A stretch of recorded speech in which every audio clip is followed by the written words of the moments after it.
Welcome to Game Woven Patchwork. This episode was made using Weeds in the Waste by Megan Cross.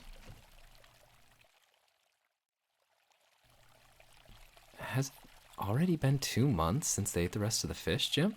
I mean, the place where the battle happened is still smoking, and it doesn't catch the sun right.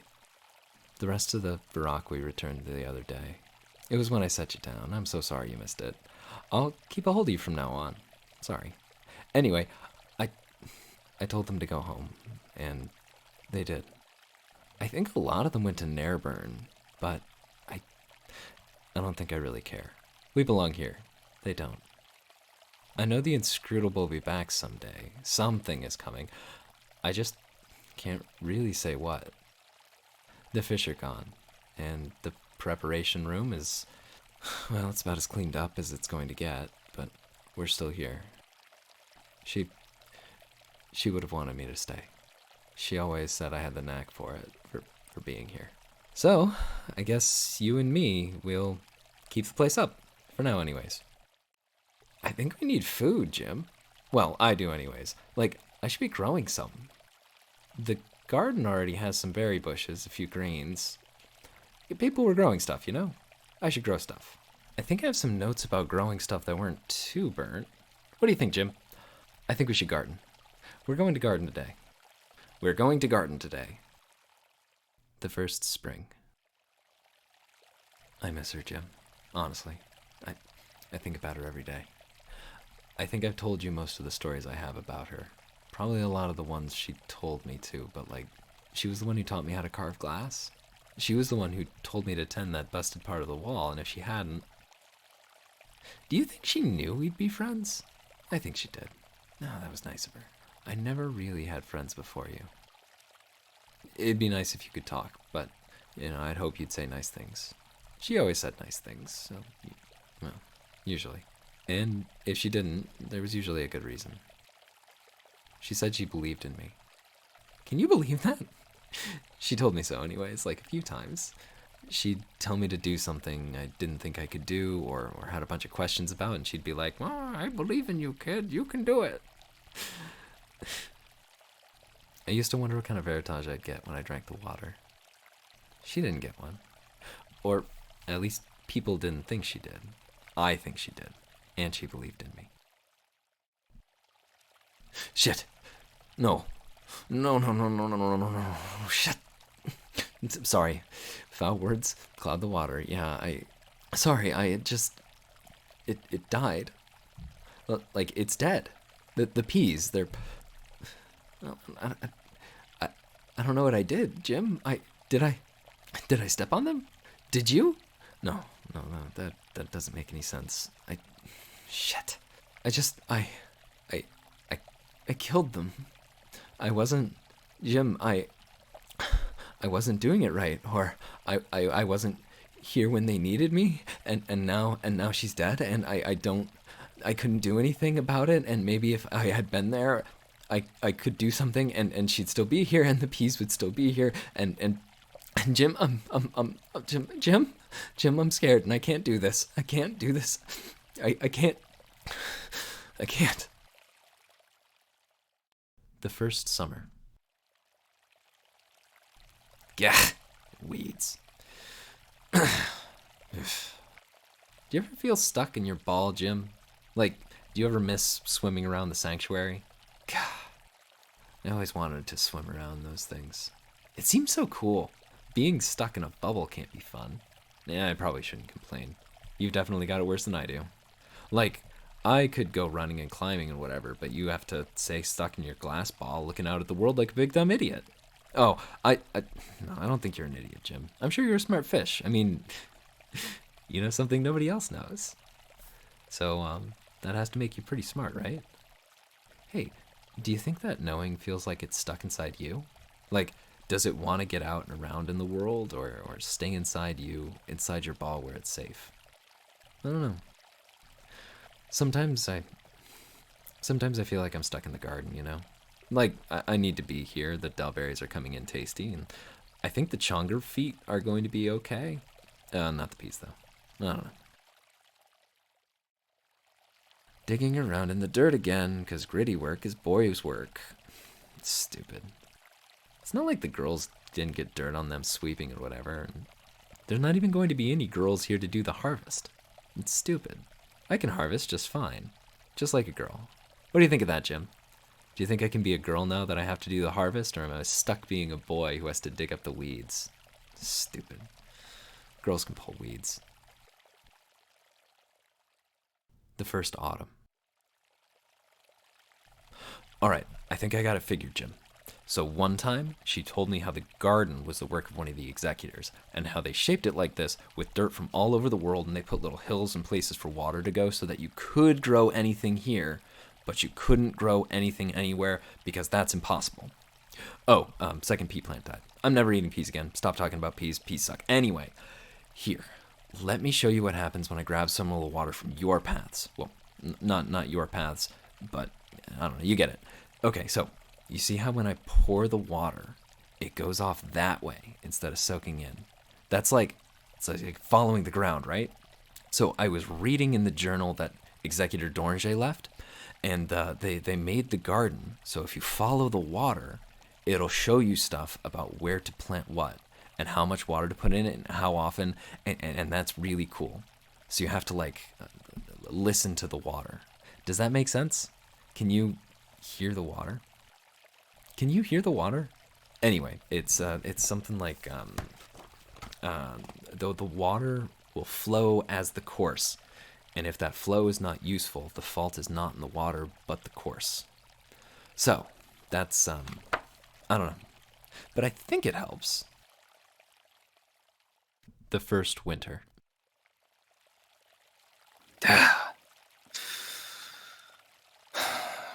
Now I gotta go get another stick. And is the stick even... Jim? What do you reckon, Jim? Do you think the stick's even the right thing to do? Should I, go sort through the old kitchen and maybe see if there's... I don't... Jim, I thought things were going really well. And I don't know. We still got a fair amount of the old executor journal, but I don't know if it's enough. Can we do it? Can we make this? I'm getting down on myself again, and I know we've had this chat before. Me feeling sorry for myself doesn't help anything. Oh, I found this. I think it was her journal. It was in her room. It was a little buried, and hopefully she doesn't mind me going through her stuff, but I guess she's not around to say otherwise. So, nice to have a piece of her. He sets the journal down on a bench next to Jim, and then sits, not even looking at the journal. Something flies right next to them. He swats at it, and then looks back at the journal, and there was just something that he never noticed was there. Someone had put an additional page into the book to staple it in, and never ended up fully attaching it to the book. It is just slightly hanging out. It's the beginning of a title, of a chapter title, or maybe additional notes of how to redirect the water. Oh, did she? I don't know. I guess you knew her longer than I did, Jim. Did she help you all? You fish. Did she help you set up the little fish paths? That's nice of her. Well, and he opens the book, doesn't just pull the page out, but opens the journal to where that page is sticking out. And what's on the opposite page from it? An author's note introduction that just says, "Hello there. I would like to help you with your garden." Well, thank you, book.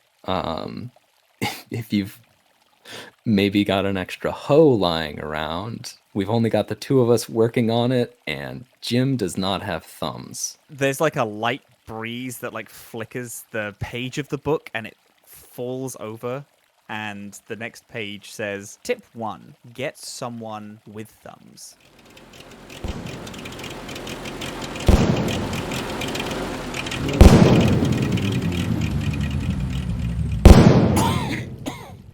Oh, well, damn. That's why you can't go trusting none of these newfangled tech.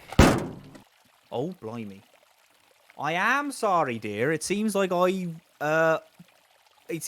made a bit of a misstep back there. I lost a bit of control of this old sphere.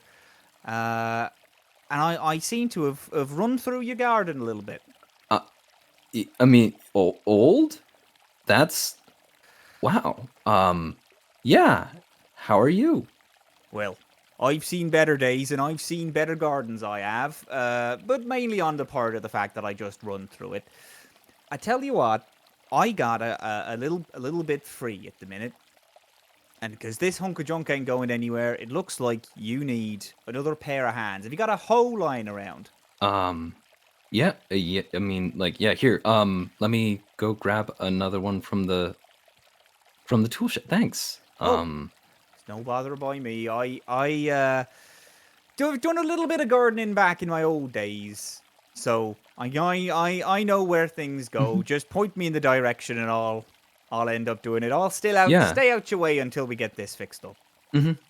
Yeah, yeah. Here, this is don't worry about the peas. The peas are a bit of a lost cause. We're not doing peas anymore. But if you want to work on any of the other ones, like just getting some of the what I'm okay. So what I'm trying to do, I think if I can get this water directed, you see how like it floats, right? Aye. And it moves kind of along. Oh Yeah, yes. that's the fish magic, you know? It's fun. Oh, well, I ain't seen no fish magic a lot. Not nothing like this in my time, anyway. Yeah, so yeah, here is here's that, and it does look like you wrecked that trellis over there. That'll need to get reset up. But I sorry. I'll get on that. hey, you do have thumbs, right? I do. I got two very good thumbs. You got two. Those are two My very good thumbs. my friends back home, they always say he's not good at a lot, but he does have two working thumbs and he's good with a hoe. Excellent. Yeah, I guess I appreciate the help. You come from far? Oh, where is far?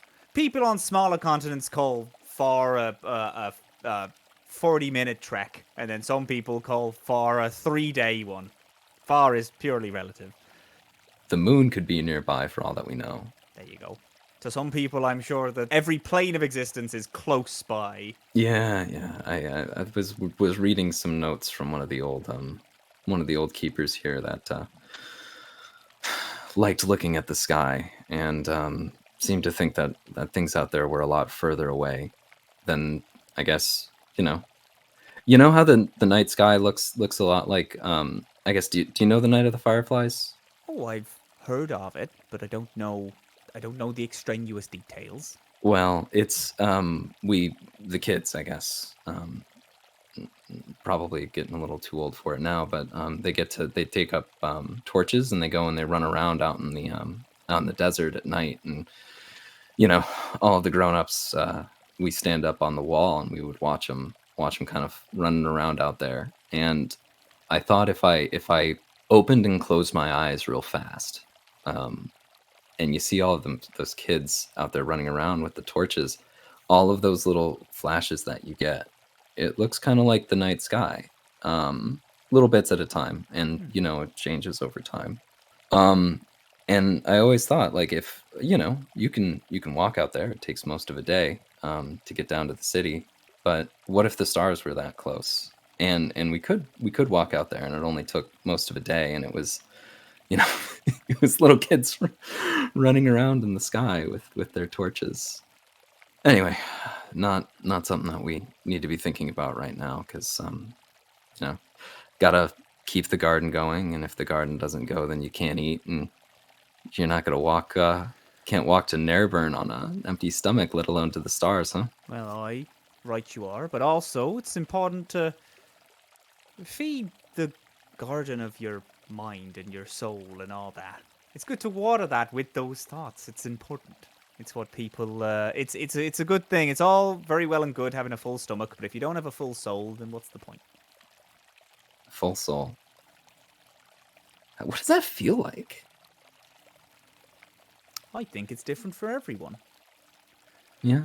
I have had times in my life where I've thought I had my soul, my cup runneth over with how much joy and love I've had in my life, only for it to slip away, and me to realize that I was wrong and I had more to go, and then I got it again, and then turns out I had more room to grow, and I think having a full soul is not only a matter of who you are, but where you are in your own journey and what the journey is.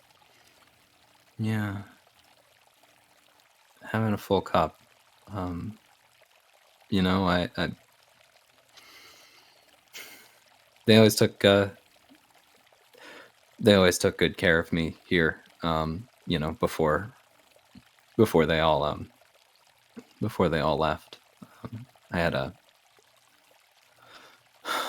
I had um, one friend in particular, and she took care of the place, took good care of me, and I I don't know if I knew what empty felt like until um, you know. So so maybe yeah. I always wanted to be just like her, and she took care of this place so well. Kept it all clean, did some of the gardening. Well, spent, you know, had the rest of us kids taking care of the gardening, and it was so easy for her, or it looked so easy, and here I am. Your ball thing didn't even. I've been working really hard at this garden for the last year, me and Jim, and Jim won't say it because he's polite, he's nice, but you didn't mess it up that bad. It's not that good at the garden, and I don't know if you know. I guess I'll do my best, but I don't know if I can do it. Now, well, tell me now, what are you most proud of the garden? Something that you made, not something that your friend made or the people before you made, because those are different gardens, and this one is yours. What's the favorite thing that you have done? I think my favorite thing that I've done here. Oh, she taught me how to carve the glass that your ball ran over. I carved Lightning Jim out of the glass into the ball that he's in. But I needed, if you see, if you look over there, I needed something for the laryngae creepers over there. I needed something for them to hold on to, or yeah, I made those trellises. I carved up a few glass pieces because they were starting to get unruly, and the light needed to get in, but I had some birds that were coming through and eating them, and so I made those little glass sleeves that they're in right now, and I think that I think that they're growing, and I'm really glad. I'm They don't look good. It's not the smoothest work that I've done, Hey, but hey, hey, hey, hey, hey, hey, hey. I didn't ask what you didn't like about your favorite thing. I asked what your favorite thing was. There was one point in your life when you had no idea how to do that. None at all. And someone would look at that now and be like, oh, I wish I could do that, but I'm never going to do it because I don't know how. It's all about learning. It's all about figuring it out. The people that you are inspired by, the people that you love and the things that they did, they all had a point when they were here. Now, maybe not with a strange old man in the back garden, but ultimately they were here. And they thought, oh, I'm never going to do it like this person. And they learned. And they grew and they tried. And that's what you're doing now. There are some things that don't come as easy. That's all the more reason to try at them. Read more in that book on the bench. Look at how they did it and how they worked the things out. Or figure out your own way of doing it. Because sometimes I have found a lot of the things that I have wanted that other people have, I've strived to do it exactly like the way they do it.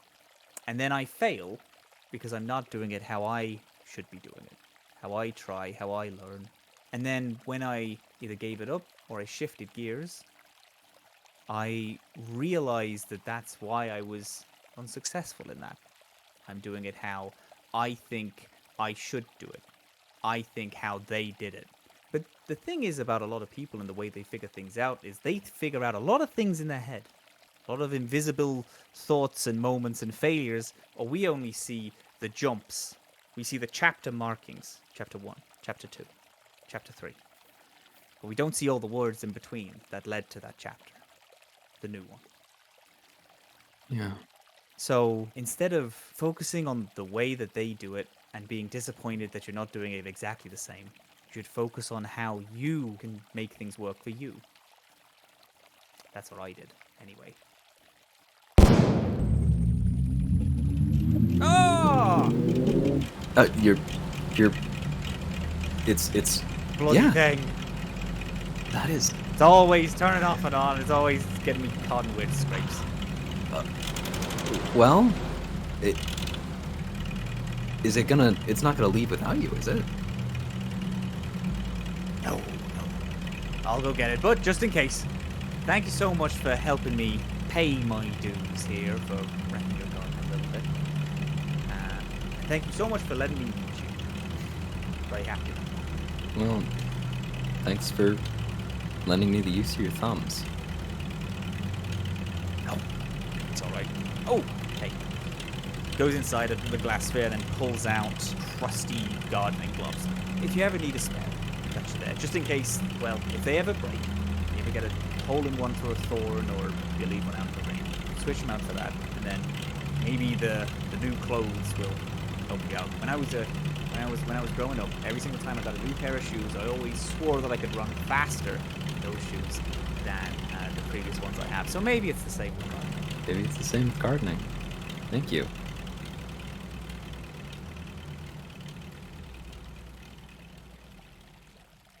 You realize that the journal is in your eyeline and re-lock on that page, and then reopening it, flick too far into the journal and then do one page past where you were originally looking. Tip number 2, reassess. Do you think you got what you needed? That storm was. Ooh, I think I've been through a worse one, but it was before. It was like I had people to tell me what to do, but now I'm. Oh, I don't think that one's going to be okay, is it? No. Don't feel bad that you rolled over it. It's my fault. I thought I was going to be back sooner, but then it was so cold and windy, and I tore my coat trying to put it on. And I know they said that any exposed skin could get cut up, and I figured you'd be okay because the glass is so hard, like you can't die anyways. So it was maybe more important that I was safe while I was coming to get you, or you'd be alone forever, and I had to go to her room, and I had to take her coat. And it almost fits me now, I think. Like, when I tried it on and decided it looked good, it was a bit too big, right? Like, it's less too big now. I think I'm growing into it, you know? I think I'm almost as tall as she was now. Nothing else is really fitting right either, and maybe... You see, I'd go look for some of the man clothes, but the storeroom is really scary, and they were all bigger than me anyways. And I like her clothes better, because they fit me better. Hey, we should go get some clothes from her room, and then we'll get the garden cleaned up. Yeah, her one pretty dress is probably still too big for me, right? You know, the one that she showed me the one time that she doesn't wear anymore, but it reminded her of when she was a girl. Probably still too big. Also, it's not good for working in, but maybe after? Just, we should make sure it's actually too big. Okay, and so then I hook it here and I tie it off with one of Irakwi Shabar's full sheet knots, and look, the more it pulls, the tighter it gets, so the rope won't come undone. I can even get it mostly tied before pulling the canvas over, right? So if I have to do it in the wind, I won't have to hold this part of the tent while I'm tying the knot, and the whole thing only takes a couple of minutes to set up. So we only have enough canvas for two of the sides, but we only really need to cover two of the sides in order to block the worst of the wind, so the crops should be safe once we get the rest of these posts dug. Which we'll do once I get my hair tied back. You know, I should probably cut it. I don't want to. Also, I was looking through that second Shabar book we found that wasn't in the library, and I really like how this knot looks. And it's really great for keeping the hair tie from slipping. But yeah, maybe I should cut it. That'd be practical. But we should get these posts dug first. The second spring. Hey Jim, I think we're gonna be okay. So, when I told the ones who came back too late to go home, I was really angry. And then I was really scared because it was just you and me here, but I didn't show you that because I didn't want you to see me be scared because men aren't supposed to be scared. And I guess I don't have to not be scared anymore, huh? I'm still scared. I cry at night sometimes, but I try and do it quiet because I don't want you to hear, but it's like I said when we watched them go from the dome. It's just you and me, Jim. Just a fish in a... Huh. Thanks for being here with me, Jim. I know you're just gonna keep safe in your glass, but I really couldn't do it without you. Like we did everything with the garden and cleaning up the journals, and you helped me pick out new clothes, and it's been a whole year now, Jim. I didn't know if I could do it, but this morning, I put on her old dress, and I looked at myself in the mirror she had in her room, and I thought, this is a girl who can do anything. The second summer. What you think, Jim? Do you think it's pretty? I'm thinking about going into Nairburn, maybe sell a few vegetables and some stuff we're not using to buy some stuff we need for ourselves. And I'm thinking it might be nice to wear this. Do you think my hair's long enough? Like that they won't just think I'm a boy? It's a long walk out to Nairburn. It's what, a whole day? I'd have to stay the night somewhere, and then do all the haggling, and maybe even spend the night again before walking back. The garden, I could probably leave it for 1 day, right? But 3's probably too many. That one storm happened, and it was rough 2 days later when we made it back out, so maybe that's a bad idea. Yeah, we should just stay and make sure the garden's okay. Irakwi Clen should be coming to visit in maybe a week. Yeah, let's just, let's wait the week, and that'll give us time to find things we're okay selling, and make a list of what we want, and then we can be sure the garden will be okay. Gotta take care of the garden. I should get into work clothes so we can take care of the garden. Hey, hello, who are you? You can call me Odette. Nice little place we've got here. Thank you. Jim and I, we've put in a lot of work. Thanks for the compliment. How did you find us? I mean, I'm here to ask you a couple questions, if that's okay. I'm good. Sure, I can answer questions. What do you think, Jim? You think we should answer a couple of questions? I like to check in with him. It's, just the two of us here, I also like to think that he's a pretty decent judge of character. So yeah, well, Odette, what questions do you have? So, what you growing and everything here for? What am I growing it for? I mean, to eat mostly. It's not a lot of other places to grow food. It's been just the two of us here for about a year and a half, and Nareburn's kind of a long ways off. But you know, somebody's gotta guard the sanctuary.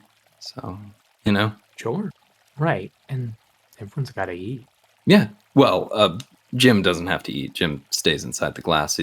The koi fish, they don't. Well, he's the last one of those, but don't die. They actually don't need to eat. So not everybody, but I do.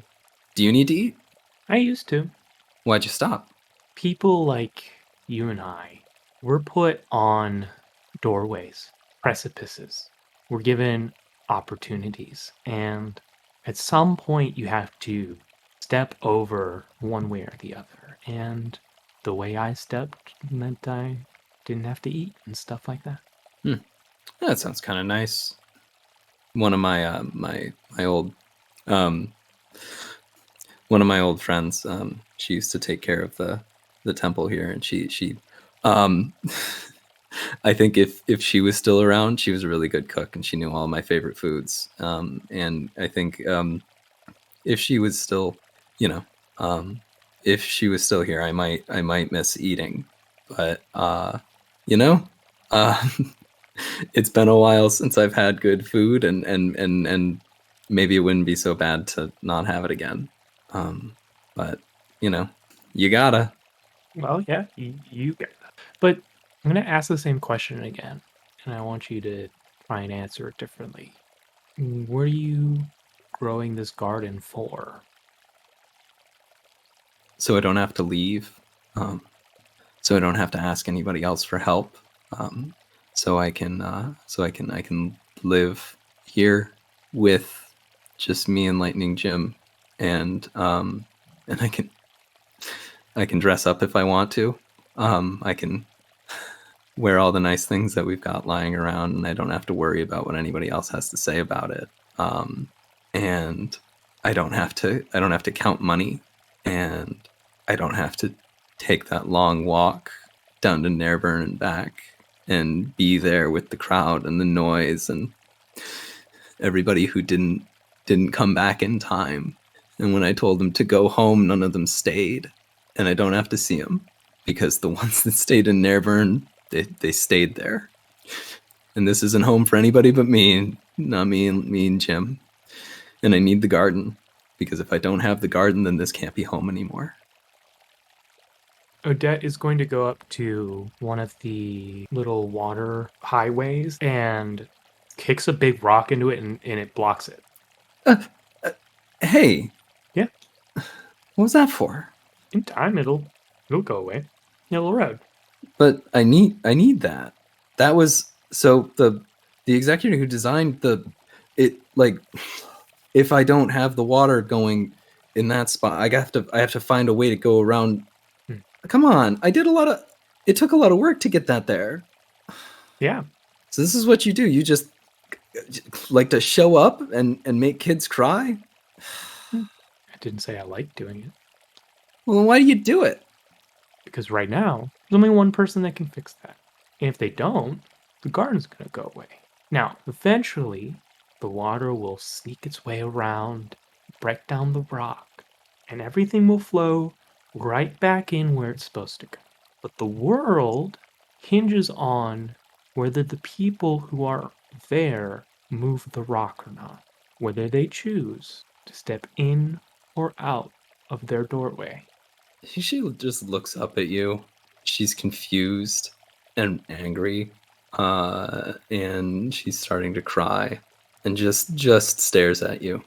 If you're in a spot where a rock is going to stop you, then I don't think this is going to work out, which would be really disappointing because I think more of you. She sniffs. She takes up part of her dress and wipes her nose, and then aggressively brushes past you, shoulder checks you on her way past to go and deal with the rock. She leaves the garden and comes back a couple of minutes later carrying a bunch of string, which she starts looping around her shoulders and around the rock and tying these kind of intricate knots as she makes a sort of harness out of the string. And when she's ready, she gets into a good stance and stands straight up. The harness tightens itself around the rock, and she's able to use her legs and her shoulders as well as her arms to pick it up. And now she's holding this heavy rock. She turns to face you. Bad things have happened to you and to this place. But that is not a one-way thing. You will also happen to the world. And that is the perfect thing. Don't let the world only happen to you. Okay? She pulls on one of the strings, and the harness comes unraveled, and the rock drops and lands directly on your foot. There's not a scream of pain, but a laugh of joy, and the figure is gone. Do you ever think we'll leave here, Jim? Maybe someday, but man, look at the view from up here. The sunsets are always so beautiful. Oh, and tomorrow's sunglass. We'll have to get inside the dome to see it. Who would ever want to leave? Just you, me, the garden, bunch of scraps of paper that are impossible to read, dead people's stuff.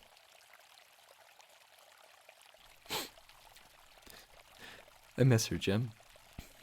Yeah, it gets easier, but it's hard sometimes. She would have wanted me to take care of the sanctuary after she left, I think. Whenever I think about leaving, it's home, Jim. You can't leave home. The second autumn. Jim, I think we're gonna be all right. So, that rock that I dropped on that weirdo's foot, they were kind of right. If you don't do anything about it, the water does start wearing at it. And I think that's what happened to that spot we tried to grow something in right over there. I thought the water would get to it, but maybe that one's just a lost cause. And hey, maybe that's all right. There's plenty of food. I think we've got it. And it's okay to let go of things that won't grow anymore. Or maybe we just don't have what we need to grow there. I wonder. Hey, you think we'd be able to find something to grow there if we went out? Maybe. I really love the Night of the Fireflies, Jim. Damn, it's one of my favorite nights of the year. I got to run out there once, back before we met. They let me leave the sanctuary and everything. While I was running, I tripped and my torch went out, but another kid found me and relit it for me, and I really liked those robes. I should probably know the story of why we do that better. The last time I was able to be at a retelling was... it's a long time ago, Jim.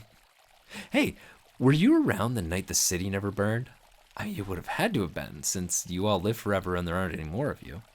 Oh, did you know the fish Executor Lampier ate? I guess you'd have to. It was even before you got stuck in the glass, right? Man, I guess I don't know how long you've been in there. Anyway, this is nice. It's a nice night, and we've got such a good view of the lights from up here running all over the place, and you know what? I think it might be about time for me to... it's a bit like old Rock Toes said.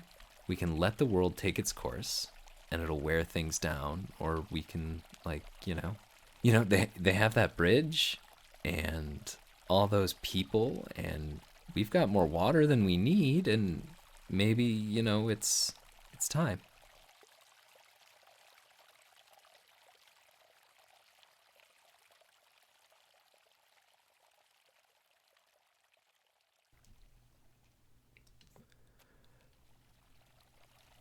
Thank you for listening to this Game Woven Patchwork. Please give us a follow on Twitter at GameWoven, join the Discord, support us on Patreon, and consider leaving us a review on your favorite podcast platform. This patch featured Weeds in the Waste by Megan Cross. Hope, the daughtery old man, was played by Robin, who can be found on Twitter at Captain Krail.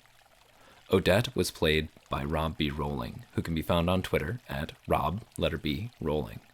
The kid was played by Zadkiel Vasky Huff, who can be found on Twitter at Zadkiel in Green, Zadkiel in Green. I also edited and sound designed this one. It was my first time.